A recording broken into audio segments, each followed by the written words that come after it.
our number ticking up very quickly. We are so thrilled to have you here with us today. And if you didn't see the chat at the beginning, we are taking advantage of the chat field for folks to be introducing themselves so you can get a sense of your many colleagues joining you for this conversation here today. We'll take advantage of the chat field throughout the webinar so you can enter in questions or comments as you have them, in addition to making sure we use that time towards the end to field and answer additional questions. But for the next 2 minutes, please feel free to be introducing yourself via the chat field, and we look forward to engaging shortly.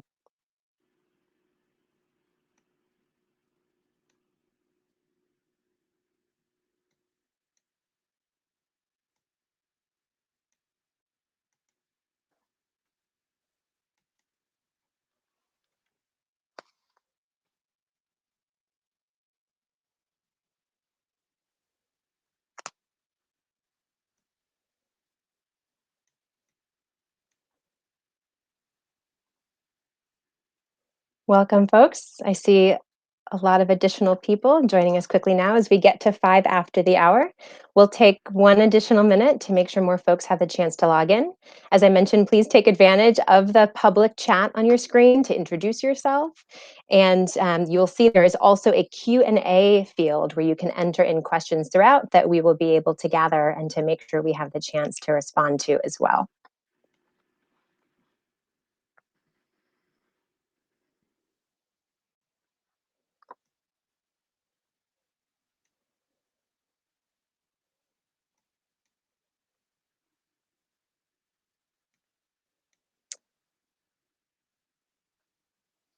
All right. Seeing that we are at 5 minutes after the hour, I know we still have more folks joining us, but I am going to go ahead and get us started to make sure we have a lot of time for today's important discussion and the chance to engage together in some questions and conversation throughout, as well as at the end together. I am Lindsay Gruber. I am the president and CEO of the Taproot Foundation. I am so pleased to have you all joining us here today for this important conversation and really helping to move this dialogue forward across sectors around the inequities in the funding gap facing nonprofit organizations. Over the course of this webinar, we'll have the chance to dig in together with some newly released data, to look ahead and discuss what we collectively see as needs and opportunities for the field and sectors going forward, and in particular, dig in around different perspectives from the grant maker and nonprofit standpoint around how we can better think about and identify opportunities to leverage pro bono service as one of many tools that are necessary in order to really help counter the systemic inequities facing our sector and communities.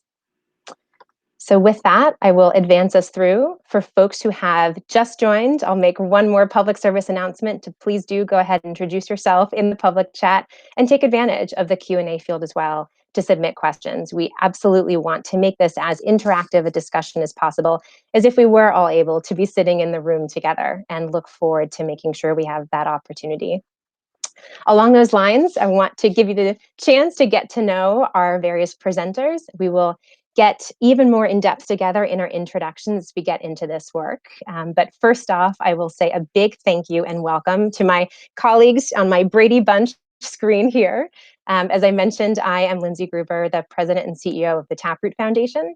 I am honored to be joined by Sherry Green, who's the CEO and founder of Building Families Together, by Richard Brown, who's the Vice President of Philanthropy and American Express, and by Dawnn Leary, who's a Senior Community Investment Officer at the Greater Washington Community Foundation.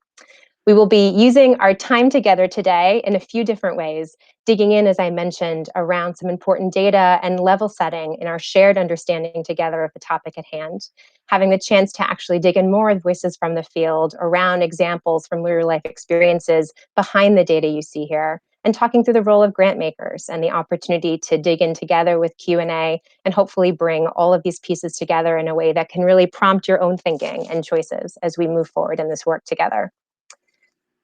To give you a little bit of background for those that might not have been familiar with the Taproot Foundation before joining the webinar today, Taproot itself is a nonprofit organization with a focus on helping to make sure that other nonprofits and organizations serving a social good get access to the services they need to thrive and achieve their missions. We ourselves work across, well, normally work across a number of offices in the US. and have had the opportunity and the privilege to bring over $200 million worth of pro bono services to the nonprofit sector since 2001, not since the year 200, though it does feel like we've been at this for a while.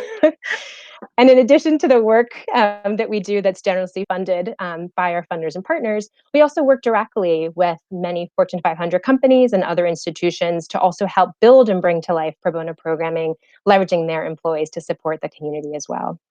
So we really have the privilege of sitting at the intersection across many sectors, advocating for and supporting the organizations we serve, and engaging with many partners and helping to bring to life this incredibly important resource. So with that, I want to move forward really, as I mentioned, setting the stage for what's brought us to the conversation here today.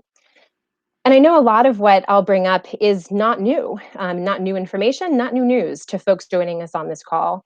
What I think is helpful is that there has, thankfully, while overdue, been an increase in the amount of data and discussion being surfaced around some of the premises we're about to dig into now that really set the stage for what we're getting into here as well. One of which that I know is a long known truth by probably everyone on this line is that historically grant making has not funded the true cost of running programs for organizations. This is what often had been referred to as the funding gap, capital F, capital G, the recognition that nonprofit organizations were constantly needing to bring incredibly important programming to life, but with this stern limitation on the amount of funding they could receive that could actually cover the real costs of running an organization effectively and of bringing programming to life. There are a lot of examples I'm sure folks on this line could share about what their own experiences have been. And we think one of the things that's been incredibly important in moving a lot of these pieces of the dialogue forward is that over the course of the last 18 months or so, as many of you know, some very significant national and global foundations have begun to put more concrete data and self-recognition against where these gaps exist. In particular, the data that cited more explicitly that grant makers on average pay 88 cents for every dollar that grantees actually have to expend to run their programming. And of that funding across the US, 75% of foundation giving really falls in that category. So a significant portion of funding that nonprofits are even able to receive on the whole still falls short of covering programs and costs. So that alone, right, could be and has been its own webinar, an important conversation for the field. But we think it's incredibly important to make sure we're recognizing the fact that discussion of this gap falls woefully short if we aren't recognizing the fact that it is made profoundly deeper and more unfair by the racialized obstacles that are really reinforcing the inequities in access to that funding. So let's unpack that a little bit and talk a little more about what we see as being surfaced, as being discussed, and as being key components of this premise, and how we can then bring that understanding to light in a different way across the ways other forms of access to resources can begin to play a part in counterbalancing some of these inequities. We have in the fine print at the bottom, you can see sources and citations. We will gladly share around more of these resources as I think data can be a powerful complement to the critical stories and examples that come to life from so much of the work at hand.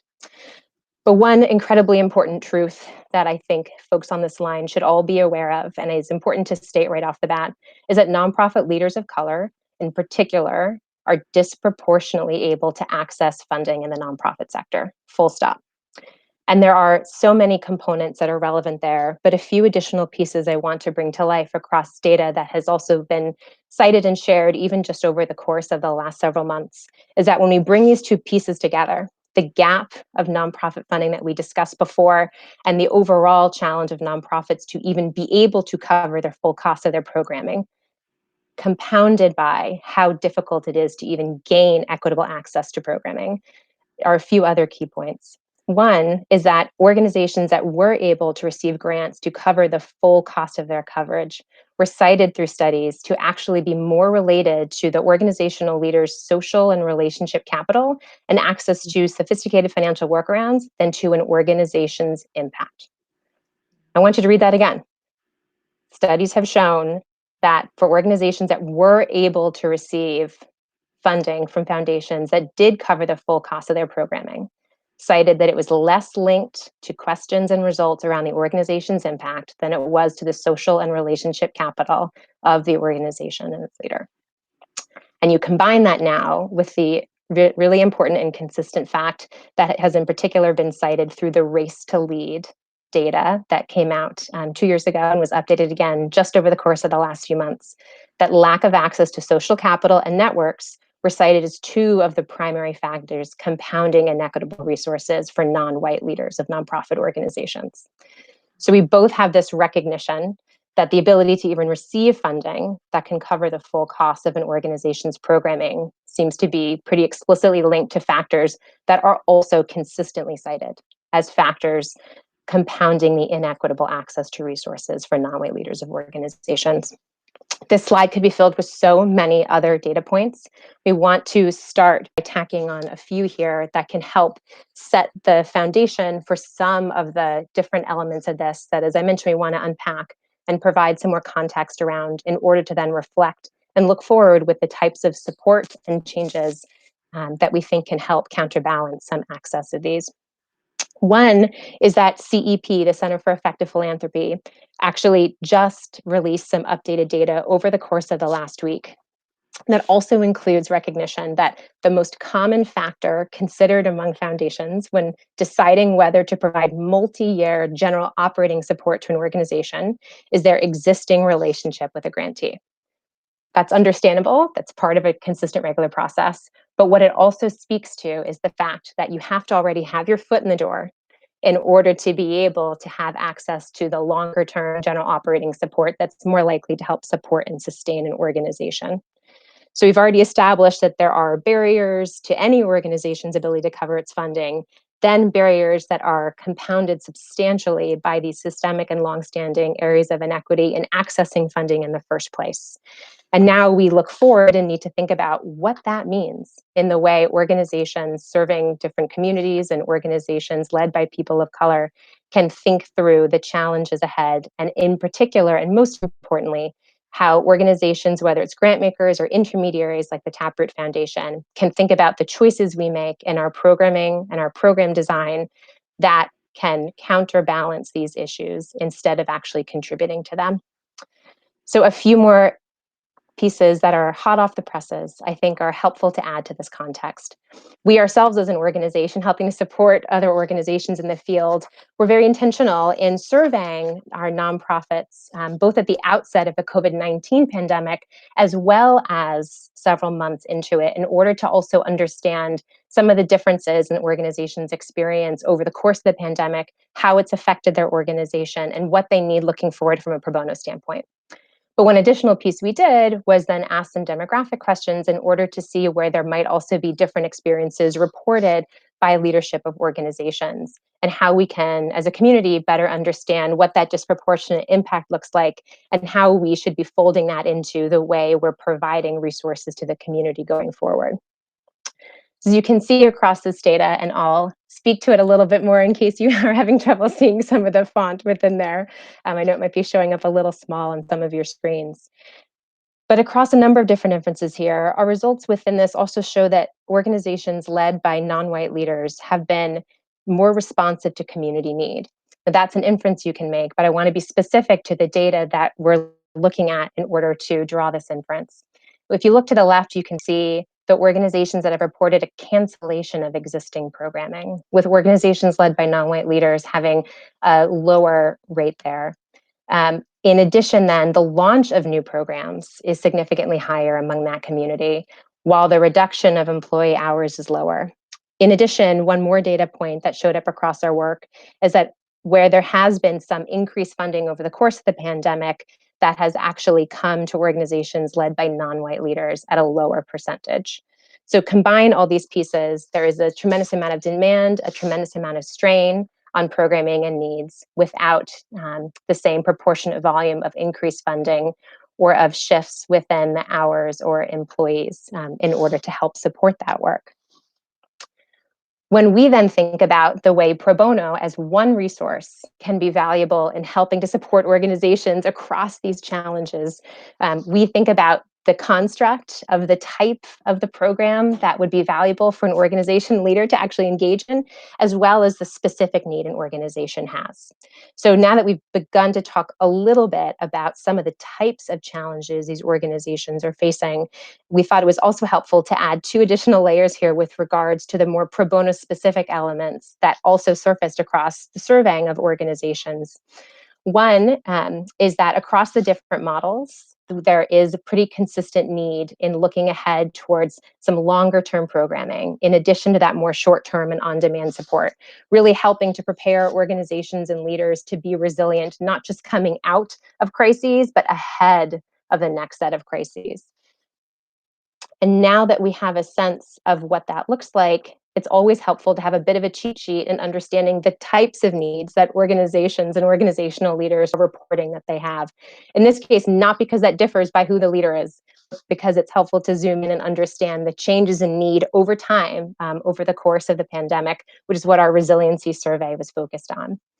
So I think a few things that are helpful to note as you think about the types of capacity building you might have focused on as a grant-making institution, or for our nonprofits that are on the line, or some of where we've seen understandable changes for the needs that were incredibly important to provide pro bono at the outset of the pandemic.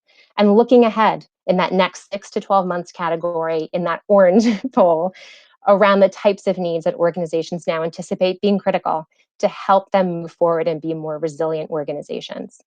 These are needs that we know pro bono can meet. We have 20 years of our own experience, and as you saw, over $200 million worth of pro bono services provided to know where pro bono can be best used to start plugging some gaps. And where we already see that funding in a traditional sense is falling short in that respect, we see an opportunity for pro bono to now be a way to ensure that organizations and organizational leaders that otherwise have historically had really marginalized access to the support they need and compromised support at that can leverage pro bono as a way to be able to bring to life the incredibly important programming and be able to have a stronger foot forward as we move as a sector to bring about the change that's needed in philanthropy to equalize that in a more equitable way.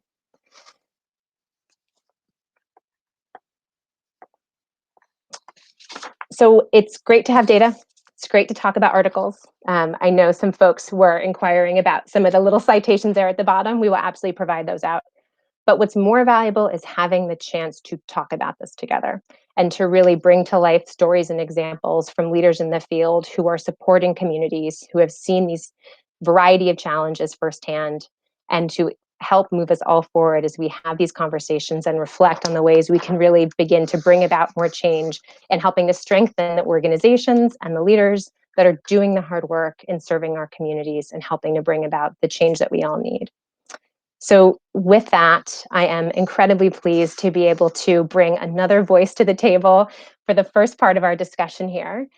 You heard me mention before, but I will give a broader introduction now to Sherry Green, the CEO and founder of Building Families Together Incorporated. Sherry,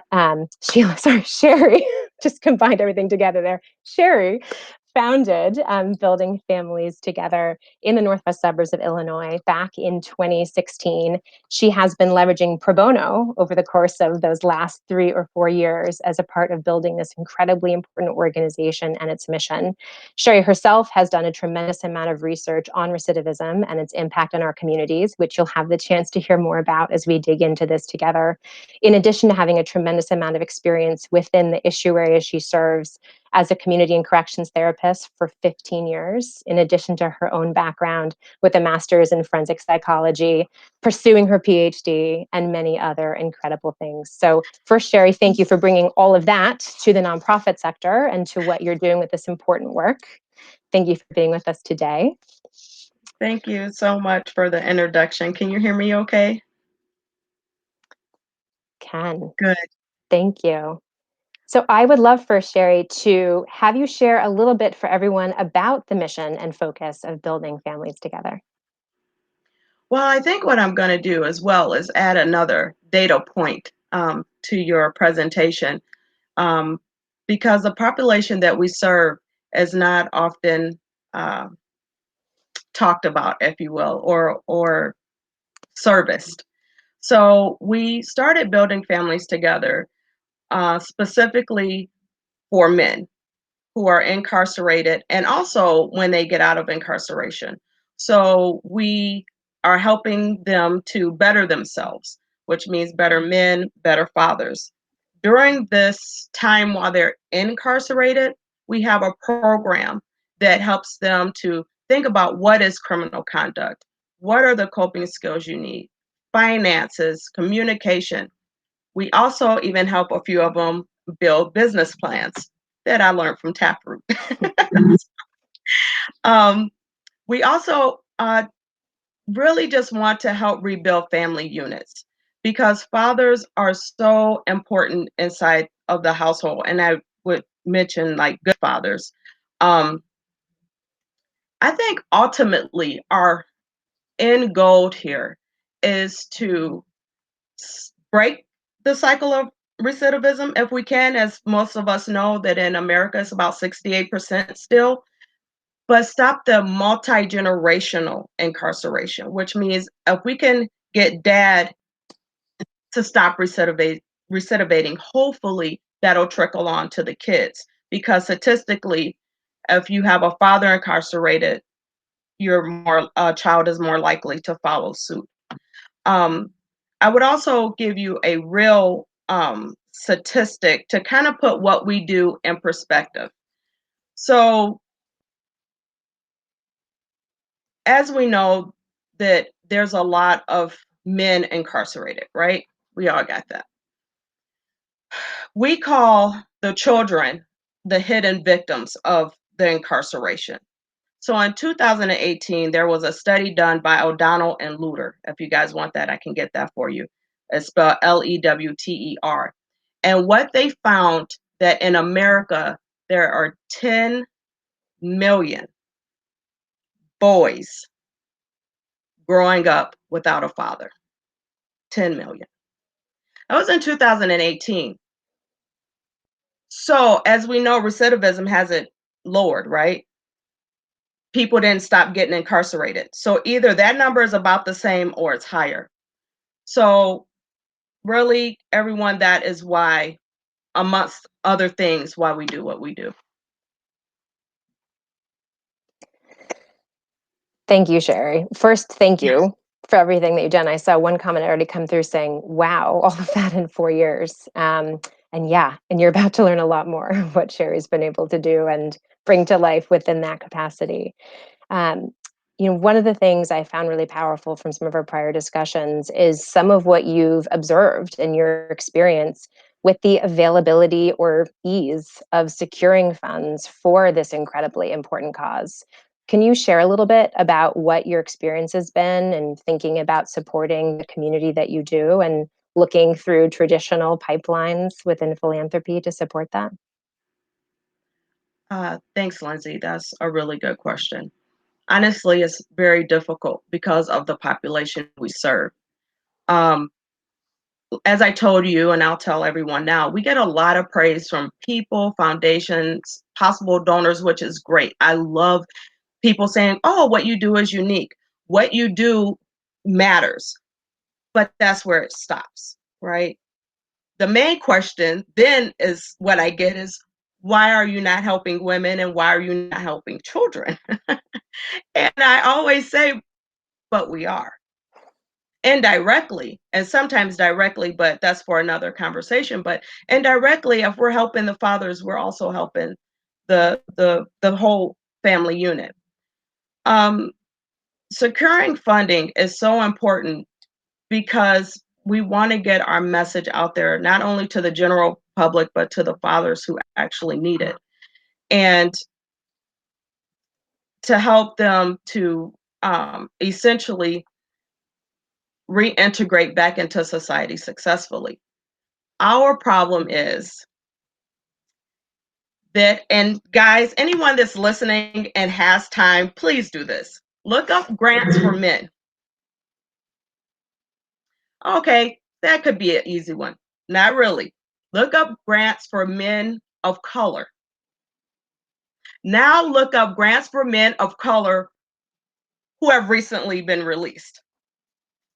At the end of this, Lindsay will give you my information. If you guys know anything, please send it to me because I haven't found it since 2016.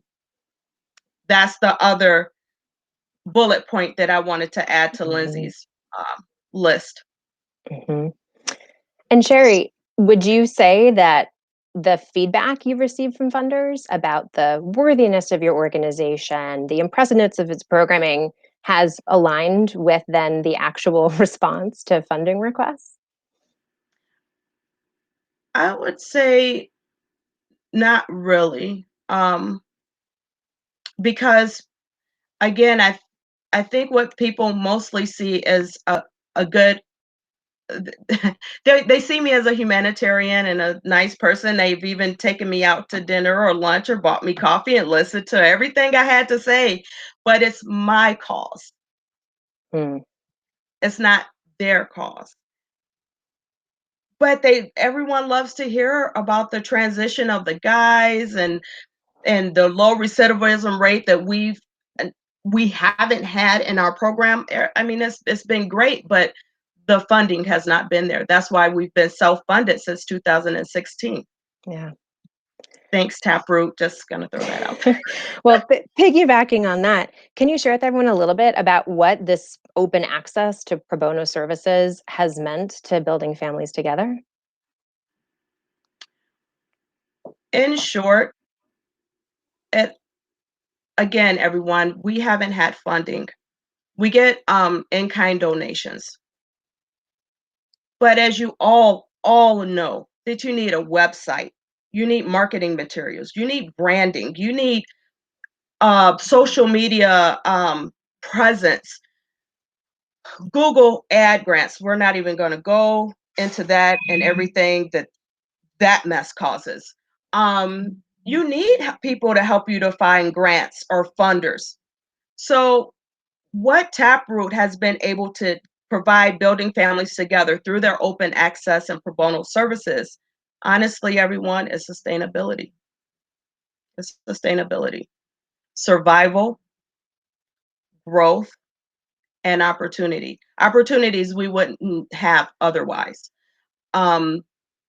Literally, without Taproot, we could not move our mission forward. Matter of fact, the website, if anyone has went or that you see up here, was created by a Taproot consultant. And again, I don't have a lot of as you guys can hear, I have some education, right?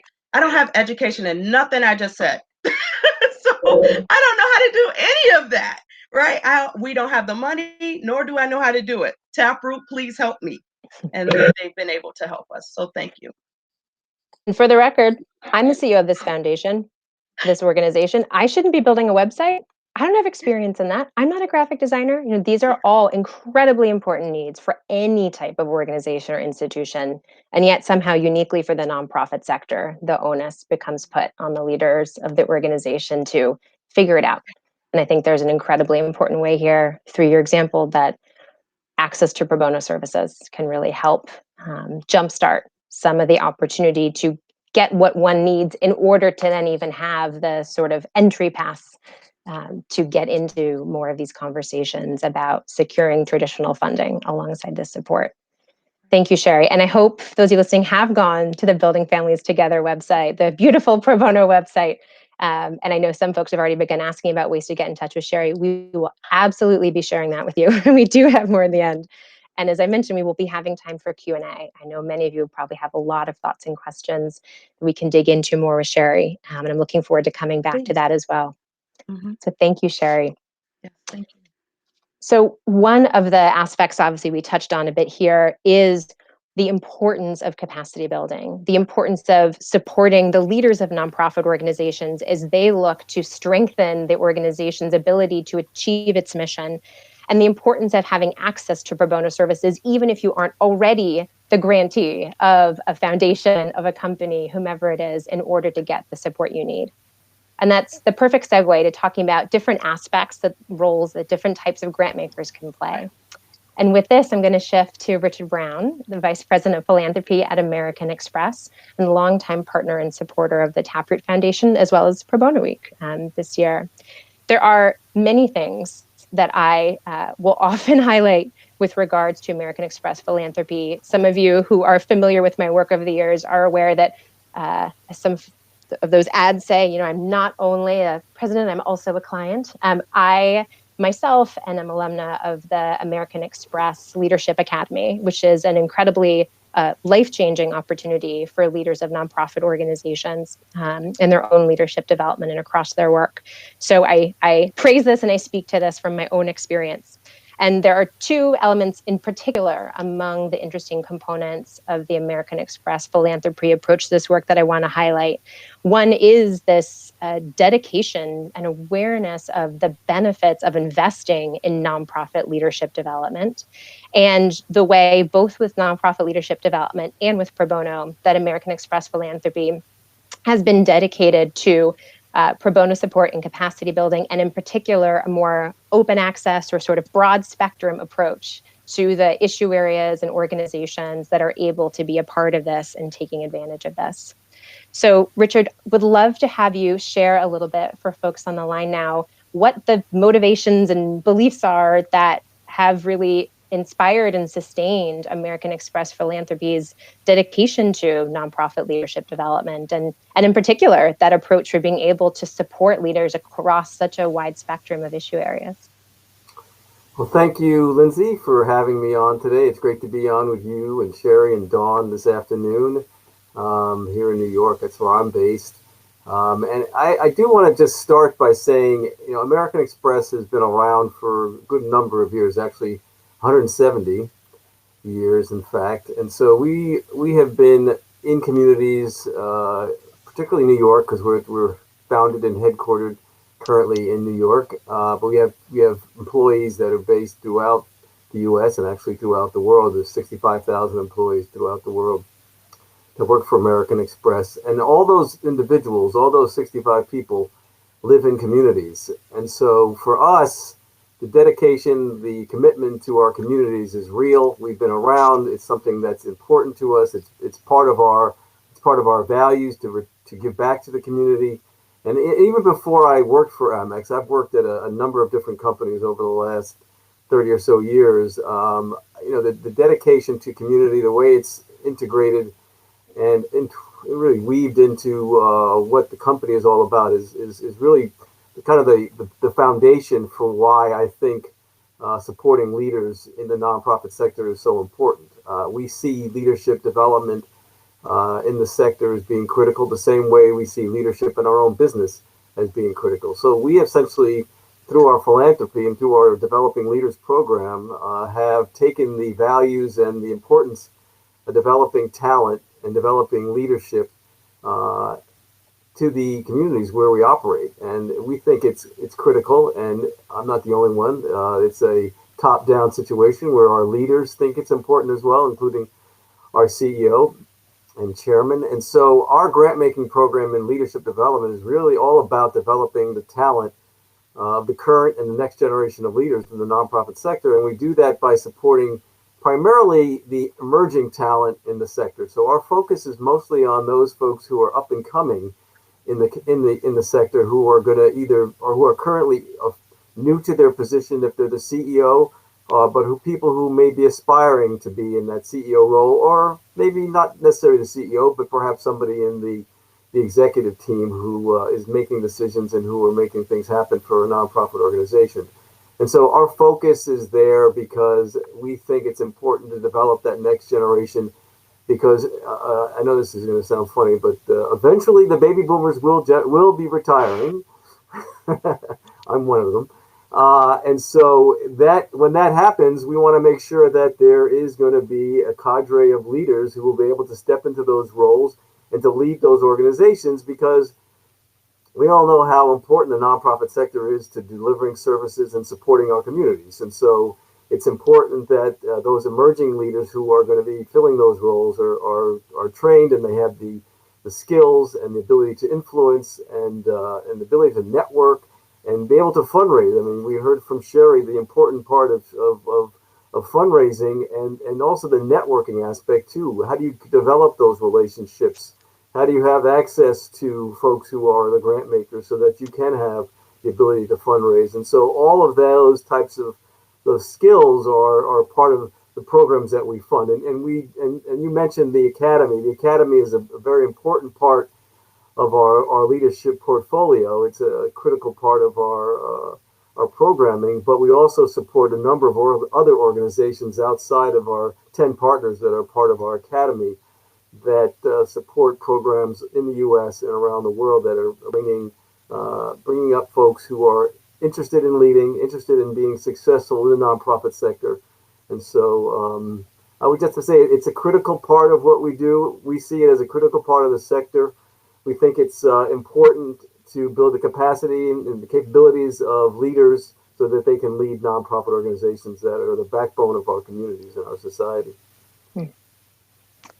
Thank you for that, Richard. And, consistent with that approach and dedication towards building the capacity of leaders of nonprofit organizations, both with the organization they're currently in and organizations that they might be a part of further down in their career, there's also such consistency with that in your dedication towards supporting the infrastructure and strategic operations of organizations and recognizing the value of capacity building and doing so through pro bono in addition to traditional grants.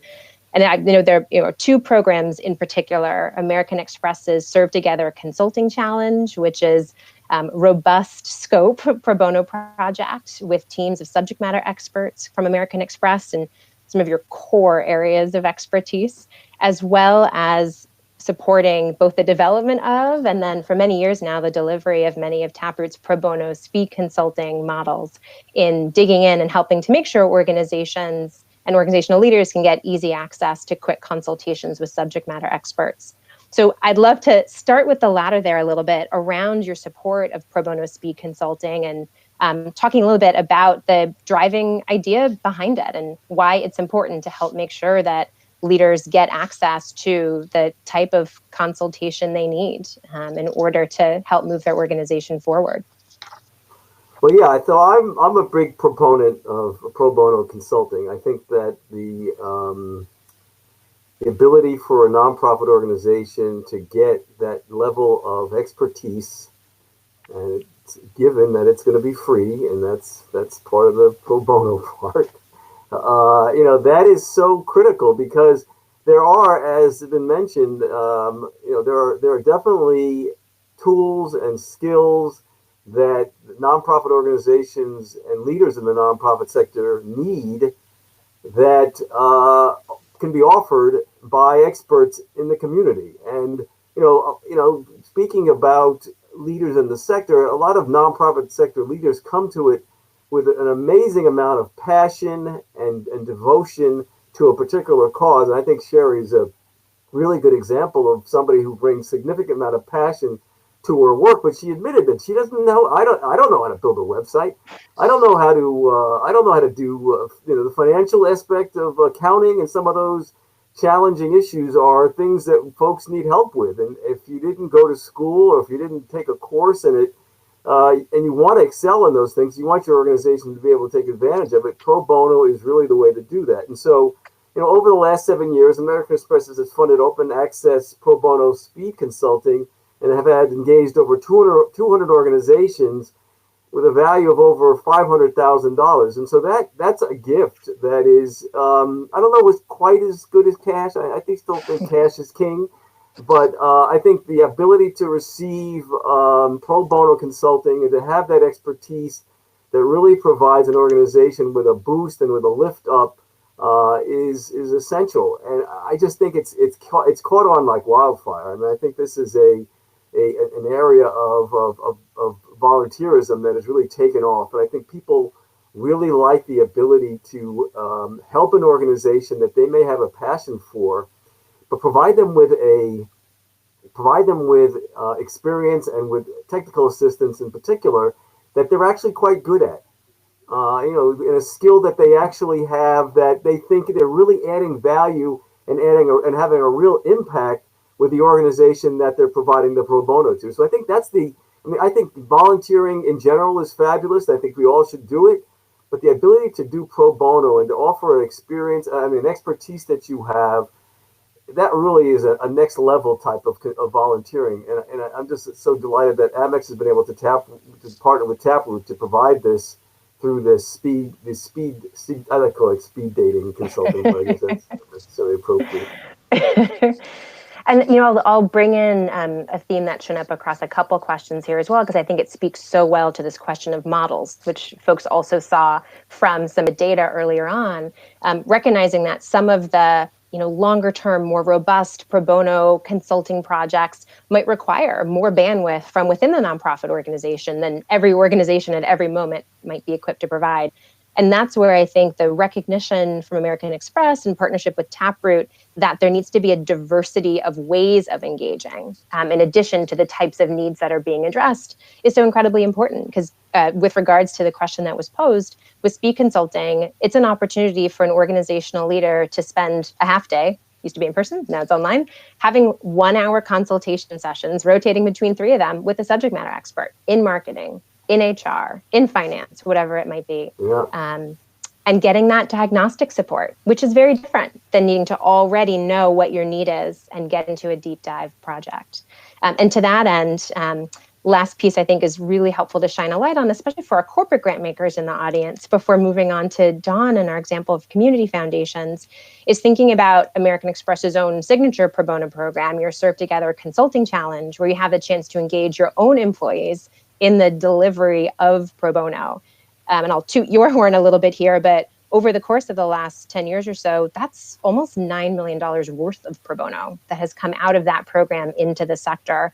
Would love just to have you elaborate a little bit on the sort of win-win-win that you see from a corporate philanthropy standpoint in being able to provide that form of open access pro bono to the sector while also engaging your employees as the pro bono consultants.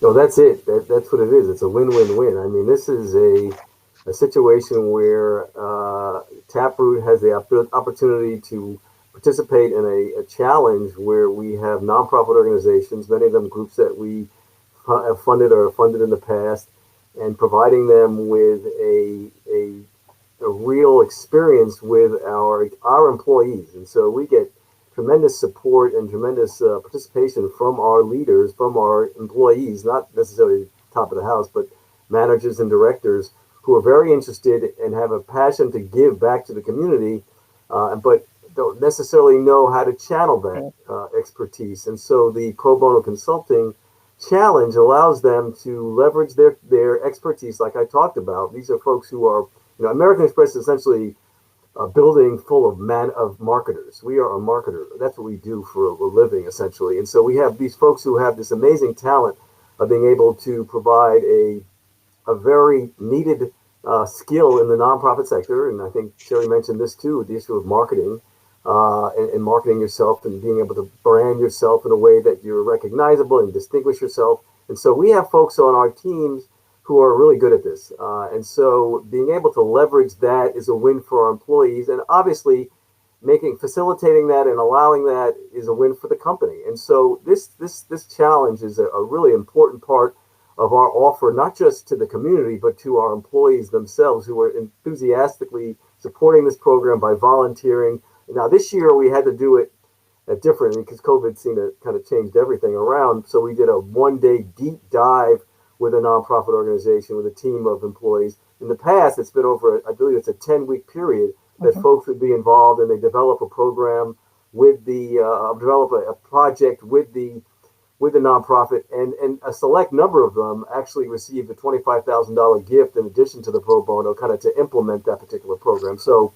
it's a combination of a philanthropic effort with a pro bono volunteer opportunity for employees. So it's just something that hopefully we're going to get back to it, among other things, when COVID goes away forever. Hear, hear.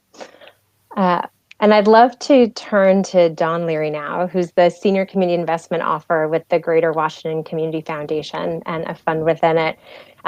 Dawnn, just so inspiring over the years and hearing how you came to pro bono service and see the opportunity and then ultimately bring it to your grantees. Would love for you to share a little bit about what led you to recognize the opportunity to provide pro bono and what that could mean for organizations with the challenges you saw. Sure. So happy to be here. And the best thing about being last is I can say ditto to what Sherry said, ditto to what Richard said. So we can just get to the questions, because I've been looking at the questions in the chat and they've been really great questions. So, I will just say that the Community Foundation has been in existence almost going on 50 years and has had a value around building the infrastructure of social enterprises. So pro bono was an additional tool in the toolbox to begin to learn and get to know and to find out how to make that tool available to the organizations that we are working with. I mean, our value is, as a community foundation, I saw some of my colleagues on the call around the country. Community Foundation is working to do grant making on behalf of different donors. It is also our value to build the field of philanthropy and to kind of educate donors, whether they be individuals or institutions, that grant making is more than just cutting a check. We are partners alongside our social enterprises and our nonprofit partners who are working on the ground. And our role is to provide resources and to provide support. And I use resources broadly, whether it be money resources or people resources, but provide resources to our nonprofit partners that are doing the work directly. And so capacity building, infrastructure development, if, we expect we need to support nonprofits' ability to pay for their operations, develop their leadership. And just like we expect in the for-profit sector, I've said to Lindsay that I don't really understand. I also work in the small business space, why we as a country understand that it makes sense for a for-profit entity to invest in their leadership, invest in their systems, from soup to nuts. But when we come to a social enterprise, somehow we, on the donor side and the collective donor, don't always understand that there's that equal need to do that. So pro bono was just an opportunity. It was a new tool, and my colleague had utilized the tool, and I got a chance to witness that and see it in action, and wanted to make it available to the organizations that I work with. And I know one of the things that has been so incredible for me in following up on your experience, both as a grant maker and also seeing in the direct contact with the organizations you support, is some of the feedback around these sort of surrounding benefits in addition to the pro bono project itself. Can you share a little bit about what you've seen once the project is complete that organizations are also able to gain by virtue of being connected to these pro bono consultants? Yeah, so I can just share sort of an indirect experience, and I know, Sherry, after going through it, probably has more direct experience to offer. But at least from what I've seen, some organizations who have participated have built a relationship with their volunteer that's extended beyond sort of the pro bono, that one dime couple hour activity, and provided sort of access for whether it be in the different issue areas, HR, communications over the long term, which, it's great in terms of in the moment. It's also great to kind of build your cadre of resources and individuals you can reach out to beyond, that day, to be able to say, hey, can you take a look at this? And for someone being willing to do that. What I do think the other sort of benefit around pro bono and around sort of access to volunteers is an opportunity, and Richard was sort of, at least this was coming up for me when Richard was talking about, often in the sector, I chair a board of directors, my other hat that I wear. And so when someone says, oh, I want to, volunteer for a nonprofit, what we do in the sector is say, oh, we'll join the board. And as we all know, board is the most non-sexy part of the work that we do, right? Like, so it's looking at financials, it's evaluating the CEO, it's this push and pull between you're not in operations, you're dealing this, dealing that. And I think pro bono provides an opportunity for professionals who have built their skill sets in a specific area to lend that skill to a nonprofit. And as Richard was saying, volunteer and help build the capacity of that organization and feel that direct impact and not serve on the board. And so I think that is also a direct benefit, because these organizations know, Sherry knows, you need board members who want to do that non-sexy stuff and look at your financials and ask you those tough questions.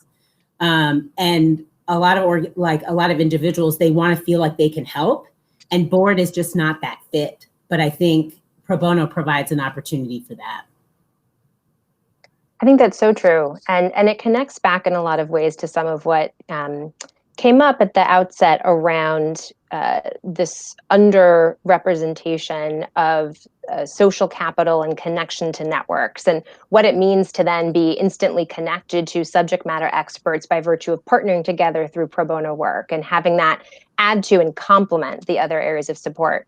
When we think of the variety of ways that the nonprofit sector and folks looking to support those in the nonprofit sector work together across this continuum, board service is the ultimate, and it is so in-depth and so rich and robust, and at the same time really relies on a strong foundation of resources, of services, of tools that can help an organization. And bringing those two pieces together, I think, can really create some magic. So there have been a lot of questions coming through, and I want to make sure we can leave some time in order to address a number of these really important questions and comments. And in doing so, rather than having our Q&A slide in the background, I will go ahead and have our context slide in the background, which we'll get to in a moment, but to make sure we don't miss the opportunity for folks to also be able to follow up with some incredibly valuable conversations here that I think can happen coming from this. One question I saw come up in a few different ways, it is with reference to the opportunity for pro bono support to then also help lead to an organizational leader being able to access funding. And a few examples that we've seen both from our surveying and from our work in particular include some very common projects that directly relate to outcomes related to fundraising. And we actually have a common projects guide for fundraising that we can share as part of our follow-up to our registered attendees today, that at the heart of it actually gets to a number of the matters that Sherry brought up in getting pro bono projects to support key messages. So the powerful, thoughtful, concise statement of the value proposition and need for an organization's work and model, which is also the foundation upon which things like a website or brochure or other external facing collateral should be built. And then you follow from there with the website, with the integrated aspects that can actually be more of a calling card to get one into the door and engaging them with a more traditional route with regards to fundraising. Those are some key aspects among many others we can share within that common projects list, through which pro bono projects tend to then very directly lead to the type of improvements that can help position an organization and an organization's leader to be that much more competitive with regards to some of the traditional philanthropic elements. Sherry, anything further from there that you found with your own experience and what you've been able to secure pro bono that has now armed you or equipped you as you dig back into these more traditional fundraising conversations? Not so much with fundraising, but something that Dawnn said, and you kind of alluded to a second ago, was actually some of our board members have been from Taproot who volunteered because they just, I was like, okay, so it's over. And they were like, well, how about I stay a little bit longer? And I'm like, well, would you like to be on the board? And I've gotten 100% yes. Great individuals, but they still are, they're not the governance part. They are, but they are still more, Sherry, what can I do? Do you need me to look over something? You want me to read something? So they are, to me, more involved because they came from the Taproot frame of mind of doing something and helping.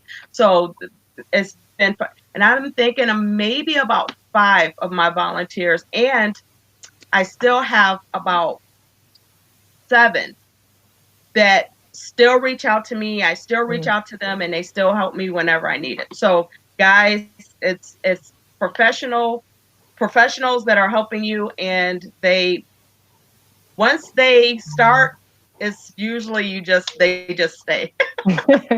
6 weeks, I don't think, I maybe had 2 that stayed 6 weeks. Yeah, so let me clear up, because I saw some comments in the chat. So all I was lifting up is that not that governance is not important, not that governance is not critical to the nonprofit structure and how we operate, but sometimes a volunteer is looking to have a more direct impact on organization programming or the organization's operations. And when you talk about just offering board service as the way to do that, sometimes it's not the best fit. Versus they're wanting to offer their specific skill set as it relates to organizations, operations, et cetera.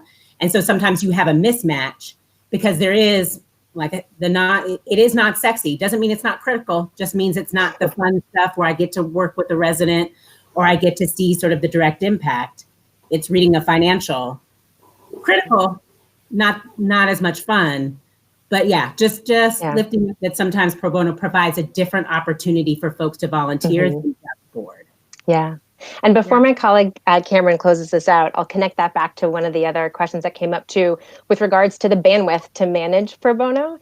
That is also where some intentionality around the construct of some board positions can be incredibly valuable in thinking about having a board member with an HR background be in charge of managing your HR pro bono and changing the way give-get can be structured in that respect to have them support board engagement in that way.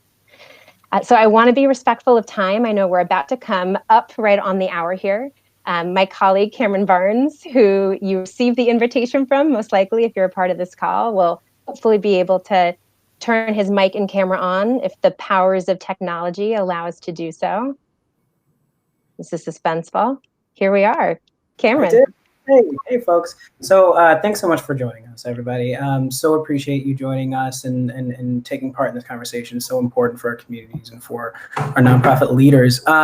Just really quick, what's next? So some of the recommendations that we wanted to put out there is continue that general operating funding that like so many of you are doing. See if you can keep that as a standard practice. There was a great article put out by CEP just a week ago talking about how folks can do that. And then also include pro bono in your capacity building. So many folks are saying, hey, we're trying to figure out what capacity building means for us. See if you can add pro bono to that plan. So thank you so much. We will be sending links to the slides, to the video, to all the references that we were talking about. And so appreciate you for joining us. If you ever want to get in contact with us about doing the work that we do in facilitating high quality pro bono, feel free to reach out to me, to Lindsay, and everyone at Taproot. So thanks, folks. Thank you. Thank you, everyone. Sherry, Dawn, and Thanks, Richard. everyone. Thank you. Bye. Bye-bye.